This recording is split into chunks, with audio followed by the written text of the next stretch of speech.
Assalamualaikum warahmatullahi wabarakatuh. Pada hari ini saya akan menjelaskan beberapa pengertian, tujuan, azas-azas, dan kesalahpahaman tentang bimbingan konseling. Yang pertama adalah pengertian bimbingan dan konseling. Kedua, tujuan bimbingan dan konseling. Tiga, azas-azas bimbingan dan konseling. Dan keempat, kesalahpahaman dalam bimbingan dan konseling di sekolah.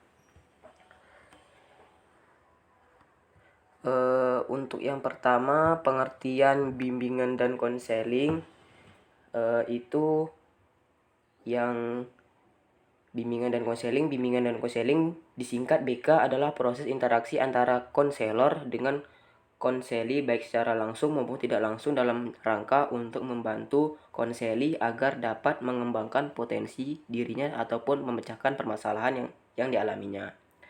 Dan apa pengertian bimbingan dan konseling di sekolah?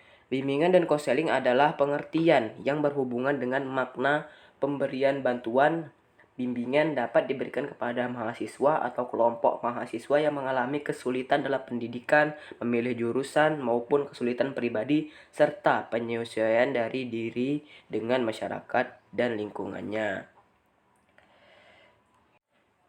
Yang kedua adalah tujuan bimbingan dan konseling. Tujuan bimbingan dan konseling yaitu untuk membantu siswa mencapai tugas-tugas perkembangan secara optimal sebagai makhluk Tuhan sosial dan pribadi. Dengan begitu, peserta didik meraih kebahagiaan sebagai individu maupun makhluk sosial. Yang ketiga adalah azas-azas bimbingan dan konseling. Yang pertama, asas kerahasiaan. Asas kerahasiaan ini menuntut dirahasiakannya segenap data dan keterangan tentang peserta didik atau klien yang menjadi sasaran layanan. Yang kedua, asas kesukarelaan. Jika asas kerahasiaan benar-benar sudah tertanam pada diri siswa atau klien, maka sangat dapat diharapkan bahwa mereka yang mengalami masalah akan dengan sukarela membawa masalahnya itu kepada pembimbing untuk meminta bimbingan. Yang ketiga, asas keterbukaan. Bimbingan dan konseling yang efisien hanya berlangsung dalam suasana keterbukaan. Yang keempat, asas kekinian.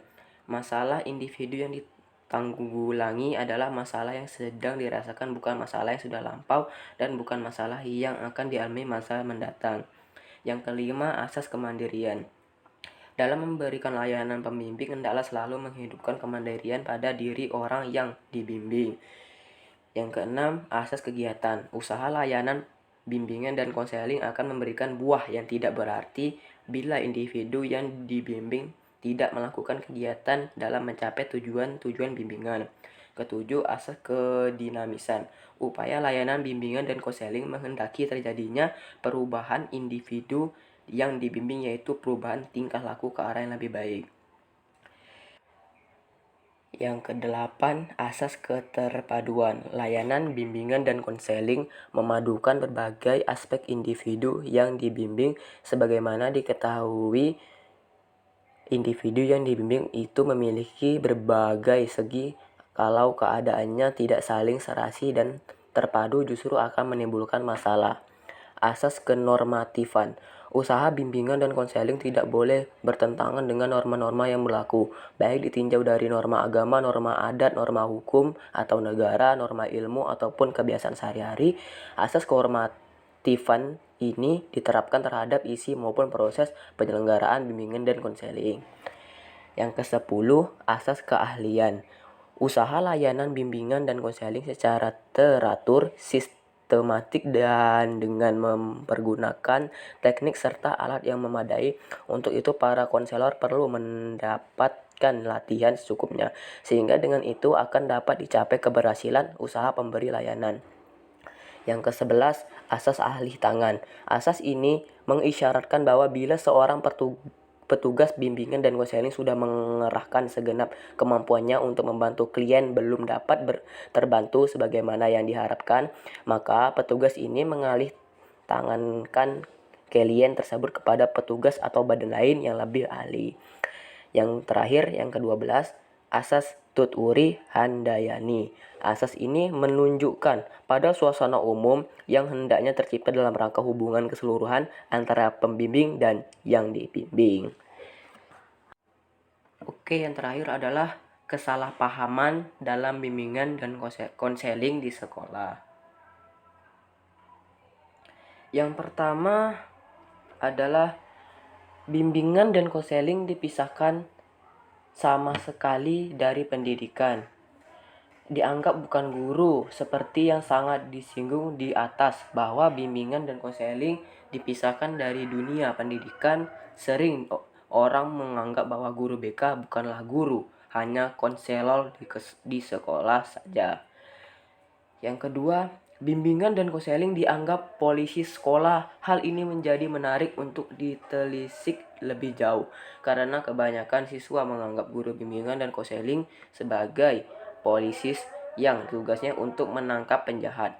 Namun, guru bimbingan dan konseling menangkap siswa yang perlu dibina, karena dalam kacamata beberapa orang atau siswa, guru bimbing konseling hanya memberikan layanan bantuan pada siswa yang bermasalah. Padahal guru bimbing dan konseling bertujuan untuk membantu peserta didik mengembangkan potensinya. Yang ketiga, bimbingan dan konseling dianggap sebagai proses pemberian nasihat. Sesungguhnya, bimbingan dan konseling bukan hanya memberikan nasihat, namun juga membantu peserta didik mencapai tugas-tugas perkembangan meliputi aspek pribadi, sosial, akademik, spiritual, karir. Maka tak heran jika bimbingan dan konseling sering membantu keadaan siswa dan siswinya dalam lingkup pergaulan. Seperti guru bimbingan dan konseling juga ikut bersosmed seperti Twitter, Page, Instagram, dan lain sebagainya. Sebagai wujud untuk mengetahui keadaannya dan perkembangannya siswa sehingga bisa memberikan layanan dan bantuan secara maksimal. Yang keempat adalah bimbingan dan konseling menangani orang sakit atau kurang normal. Bisa diistilahkan siswa yang masuk ruangan bimbingan dan konseling adalah anak nakal, anak kurang normal, atau bukan anak sakit. Beberapa siswa merasa bangga dengan julukan anak nakal karena merasa dirinya mampu bersosialisasi dan hidup dalam kelompok. Tapi ketika siswa yang masuk dalam ruangan bimbingan dan konseling disebut sebagai anak kurang normal, menjadi momok dan trauma tersendiri pada siswa. Padahal dalam istilah bimbingan dan konseling tidak menggunakan istilah pasien, namun menggunakan istilah klien. Karena pasien adalah orang yang pasif dan menunggu kesembuhan. Namun dalam bimbingan dan konseling, klien adalah orang yang aktif juga memberikan umpan balik untuk meningkatkan kualitas hidup. Artinya antara kedua pihak ada usaha yang saling bersinergi. Oke, dari saya begitu saja. Terlebih dan kurang saya mohon maaf. Assalamualaikum warahmatullahi wabarakatuh.